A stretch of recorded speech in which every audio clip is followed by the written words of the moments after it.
cameras and specs. The Stylus 2 comes with a marshmallow dressed in the South Korean firm's own interface overlay. The main change LG has made is removing the app tray. In terms of looks, it's clean and fresh, with LG sticking closer to Google's vision this time around. LG Stylus 2 review. A quad-core Snapdragon 410 chipset and 1.5 GB of RAM are responsible for powering the LG Stylus 2, and while Android ran smoothly during our hands-on time, we fear things may begin to slow down when you starting firing up intensive games in large applications.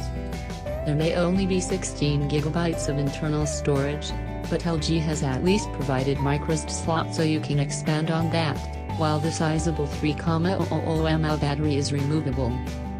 The LG Stylus 2 does sport a couple of decent cameras, with a 13MP sensor on the rear and an 8MP snapper on the front. From our short time with the phone, we were able to take a few decent quality snaps. The LG Stylus 2 isn't a phone that's going to appeal to many people. Its so-so specs and questionable stylus don't do enough to grasp the imagination, and unless you must have a pen for your smartphone and you're on a restricted budget, there are better options out there.